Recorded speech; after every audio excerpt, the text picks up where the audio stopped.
Hi my dear all, I hope आप सभी अच्छे होंगे। नैनीताल से लगभग 50 किलोमीटर की दूरी पर स्थित मुक्तेश्वर, जो कि अपने प्राकृतिक सौंदर्य और फलों के बागानों के लिए जाना जाता है, वहाँ उद्यान विभाग द्वारा सेव दिवस पर आयोजित एग्जीबिशन कम वर्कशॉप में जाने का मौका मिला।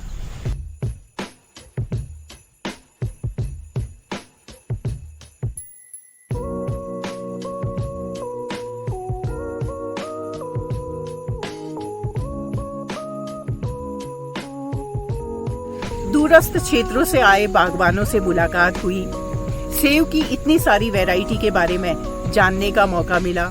युवाओं में बागवानी को लेकर एक उत्साह देखने को मिला। यहाँ तक कि कई पार्टिसिपेंट्स ने अपनी 10 से 15 साल की नौकरी को छोड़ रिवर्स पलायन कर अपने बंजर पड़े खेतों को आबाद किया, सरकारी योजनाओं का भरपूर फायदा उठाया, बागवानी के तौर तरीकों में आए बदलावों को अपनाया और आज उन्हें इस क्षेत्र में अपार संभावनाएं दिखती हैं। तो चलिए जानते हैं क्या कहना है उन बागवानों का अपनी बागवानी को लेकर।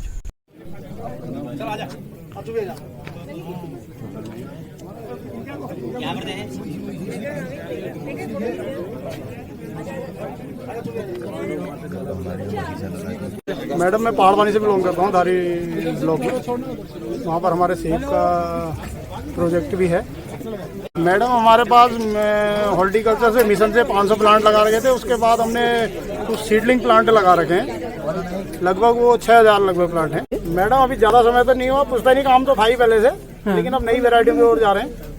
तो अभी 2-3 साल से ही हम ये करने की वो कर रहे हैं। तो ये जो आपका पुराना था पहले से जो चल रही थी वैरायटी और जो अब वैरायटी है, इसके प्रोडक्शन में कितना डिफरेंस है? प्रोडक्शन में तो ज़्यादा वो नहीं है मैडम, लेकिन हाई डेंसिटी से ज़्यादा केयर है उसकी, तो साइज अच्छा बन रहा है, उसका फ्रूट का साइज अच्छा है और कलर अच्छा आ रहा है उसमें।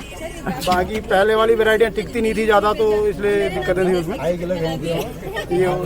इसलिए अब नई वैरायटी की ओर गए हैं। वैसे टोटल सीजन में कितना प्रोडक्शन हो जाता है आपका? मैडम, अभी तो पुराने पुश्तैनी उसमें तो 100-200 पेटियाँ करीब हो जाती थी। अब आगे ज़्यादा ही होने की संभावना है। देखिए कितना निकलता है, कि किस तरीके से प्लांट हमारे वो करते हैं, सर्वाइव करते हैं। नौकरी करने से अच्छा, 8,000 की नौकरी करने से अच्छा अपना रोजगार कर सकता है। यूथ को आगे बढ़ना चाहिए। उद्यान विभाग बहुत अच्छी वो कर रहा है, उनकी योजनाओं का फायदा उठाना चाहिए। हमारा फ्लावर का भी काम है, लिलियम का। अच्छा। हाँ, करीब 4-5 हज़ार स्क्वायर मीटर में हमारा 1-1.5-2 लाख बल्ब हॉलैंड से इम्पोर्ट होकर हम फ्लावर का काम करते हैं। आपका कहने का मतलब है कि उत्तराखंड में करने के लिए बहुत कुछ है। बहुत सारी संभावना है, लेकिन सोचने की बात है, थोड़ा डिपार्टमेंट से जुड़ने की बातें हैं। अभी आदमी सोचता समझता नहीं है उस चीज़ों को। डिपार्टमेंट से जुड़े तो बहुत सारी चीज़ें हैं। सरकार बहुत कुछ कर रही है, बहुत कुछ कर रही है मैडम। सरकार की PM-FME योजना के तहत एक बागवान अपने रॉ प्रोड्यूस में वैल्यू एडिशन करके किस तरह से अपने मुनाफे को 50 to 100% तक बढ़ा सकता है, इस पर विस्तार से बनी वीडियो का लिंक आपको डिस्क्रिप्शन में मिल जाएगा। हमने ये 22 जनवरी 2022 को उद्यान विभाग द्वारा पौधे वितरण किए गए, उन पौधों को लगाया। तो उनमें कुछ पौधों में तो फल पहले ही इधर ही आ गया 5-6 महीने में, और पौधे बहुत अच्छी ग्रोथ में बढ़ रहे। और उसमें सबसे ज़्यादा जैविक खाद डालना जरूरी है, गोबर की खाद। सरकारी खादों का उतना महत्व नहीं है इस पौधों में। जितना जैविक डालोगे उतना पेड़ बहुत तेज बढ़ रहा है और आने वाले समय में बहुत अच्छा फल देगा। तो आपने कौन सी वैरायटी आपने लगाई है? गाला, किंग रॉड, ये सैनिको रेड गाला, सब सैनिको गाला, सैनिको रेड गाला। अच्छा, गाला की वैरायटी है। ये चेंज होगी फिर, ये दूसरा है जी। अच्छा, ये दूसरी वैरायटी है।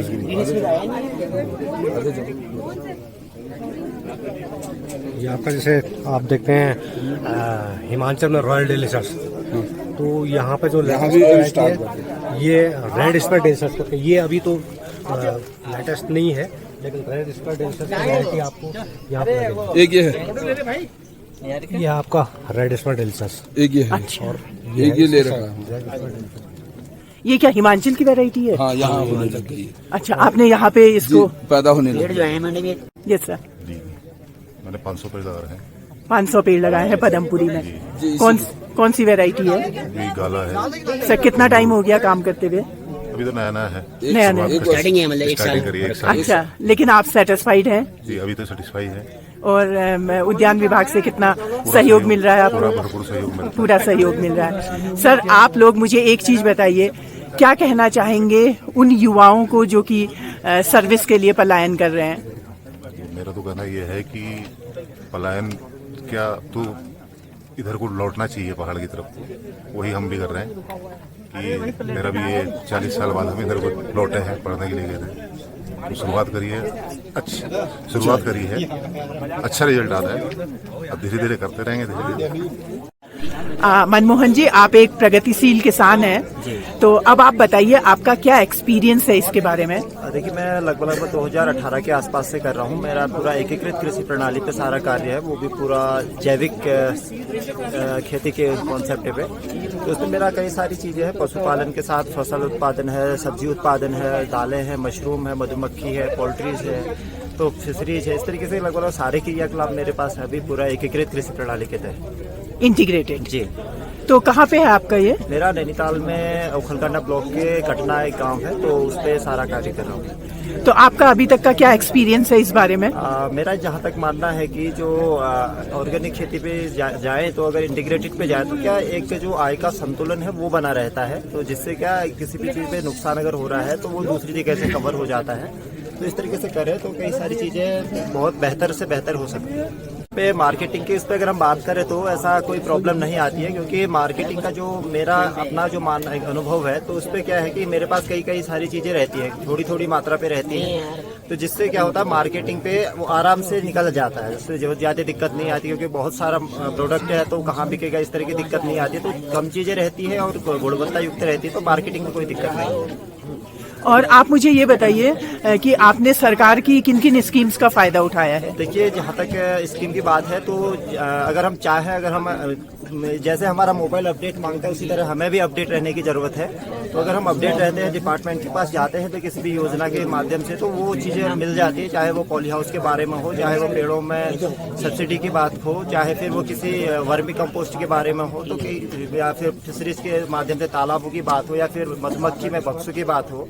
तो हर किसी चीज़ पे विभाग का जो सपोर्ट है वो मिलता रहता है। और साथ में आप बीच में ट्रेनिंग वगैरह भी मिलती रहती है? ट्रेनिंग भी मिलती है, निःशुल्क भी मिलती है। तो इधर जो बाहर की कुछ ट्रेनिंग रहती है वो भी मिल जाती है, ऐसा कोई दिक्कत नहीं। सर आप बताइए, आप विभाग को बिलोंग करते हैं, उद्यान विभाग को, तो कितना इंटरेस्ट है आजकल के काश्तकारों का इस फील्ड में?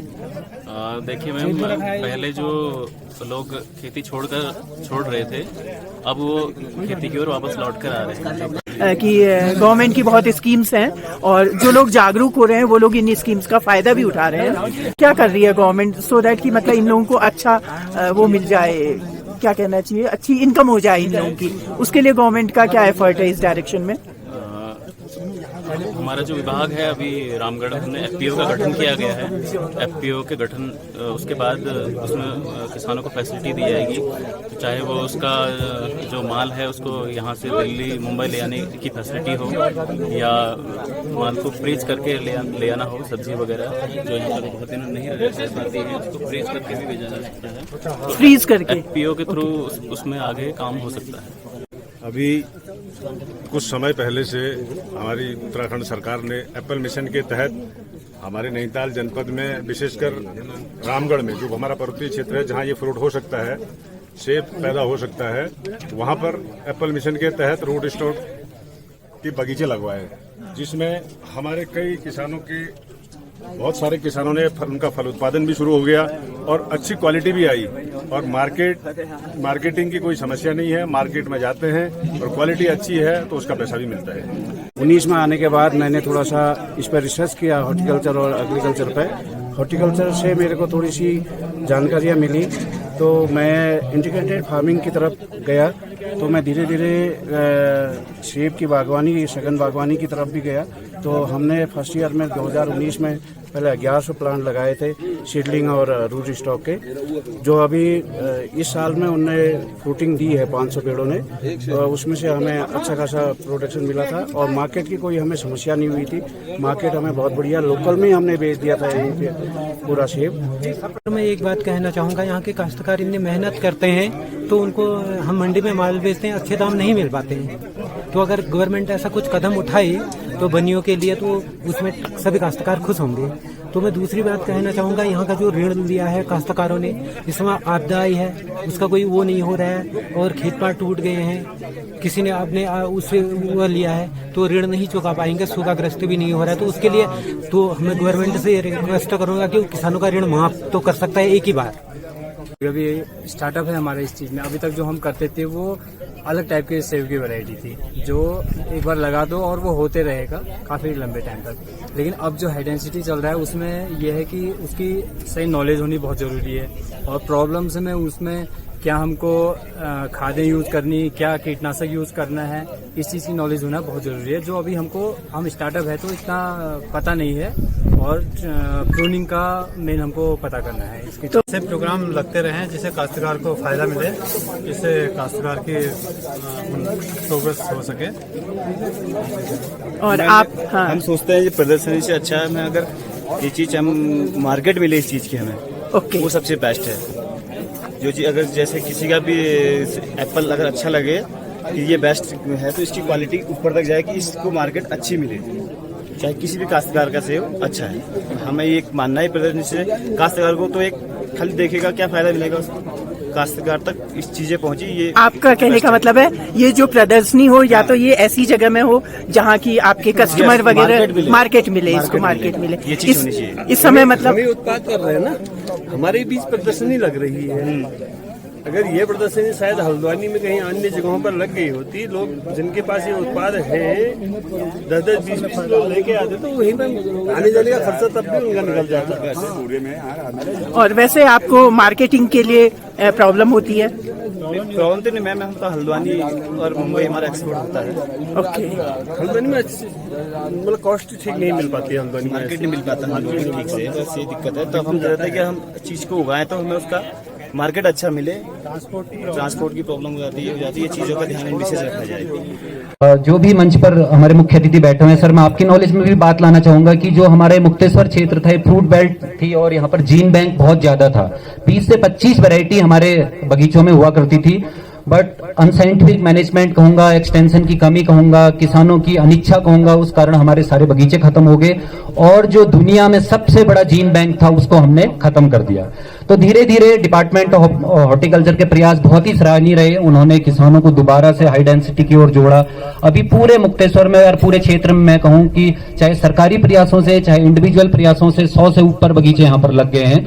और जो यहाँ पर खास करके यंगस्टर लोग आए हुए हैं, जो युवा लोग आए हुए हैं, मैं आपसे निवेदन करूंगा कि ये काम आपका है। जो हमसे ज्यादा अगली पीढ़ी के लोग बैठे हैं, जो हमसे बड़ी पीढ़ी के लोग बैठे हैं, उनका टाइम अब निकल चुका है, क्योंकि ये पूरा एक साइंटिफिक खेती है, इसको आपको साइंटिफिक तरीके से करना होगा। पिछली बार हमने इंटरनेशनल एप्पल फेस्टिवल देहरादून में हुआ था, वहां पर भी हमने अपनी बातें रखी थी। हमने कहा कि आप अगर रियल में उत्तराखंड के किसान को बागवान बनाना चाहते हैं तो एक नाली में 30 पौधे हर युवा साथी को दें, ताकि वो एक प्रयास करे और जो पलायन है वो भी रुके। तो सेब दिवस के अवसर पर मुख्य 2 चीजें हैं। जिसने अगर शॉर्ट पीरियड के लिए अपने बाग को लगाना है 10, 15, 20 साल तक के लिए, वो तो हाई डेंसिटी प्लांटेशन में जाए, मेरा अपना अनुभव है। और अगर जिसने लंबे पीरियड के लिए बाग लगाने हैं तो वो वैरायटी ये लगाए, लेकिन वो सीडलिंग पे लगाए। मुझे बहुत अच्छा लगा कि आपको इस प्रोग्राम में फर्स्ट प्राइज के लिए सेलेक्ट किया गया। और आप यूथ हो, आप फ्यूचर हो और हॉर्टिकल्चर हमारे उत्तराखंड का फ्यूचर है। तो अब आपका क्या कहना है यूथ के लिए, क्या मैसेज है? मैं ये कहना चाहता हूँ कि इस और बड़े काफी अच्छा रुझान है, फल भी मिलेगा। मेहनत पे डिपेंड करता है कि जैसा बंदा मेहनत करेगा। हाँ, परिश्रम ही सफलता की कुंजी है। ये आप सोच के चलिए कि अगर आपने परिश्रम को अपना माध्यम बना लिया है तो आप तो पता नहीं कहाँ कहाँ तक पहुँच जाएंगे और वो प्रकाश आपका फैलता ही चला जाएगा। और यस, और इस चेन को बढ़ाते जाइए, अपने साथ और यूथ को जोड़ते जाइए। All the best. साथ ही ये भी जानने को मिला कि सेब के उत्पादन के क्षेत्र में जम्मू एंड कश्मीर का शेयर 71% है, तो हिमाचल प्रदेश का शेयर 26% है और वहीं उत्तराखंड का मात्र 2.6% कंट्रीब्यूशन है। उत्तराखंड में सेब की बागवानी का क्या पोटेंशियल है, इसको किस तरह से बढ़ाया जा सकता है और क्लाइमेटिक चेंज के साथ खेती के तौर तरीकों में किस तरह के बदलाव की जरूरत है, इन विषयों पर उद्यान विभाग से और कृषि विज्ञान केंद्र से आए अधिकारियों और वैज्ञानिकों ने विभिन्न बिंदुओं पर चर्चा की, जो कि आपको वीडियो के पार्ट 2 में देखने को मिल जाएगा। उम्मीद है आपको वीडियो इन्फॉर्मेटिव लगी होगी। फिर मिलती हूँ आपके अपने ही YouTube channel Manjusha an influencer में। Stay blessed, stay positive.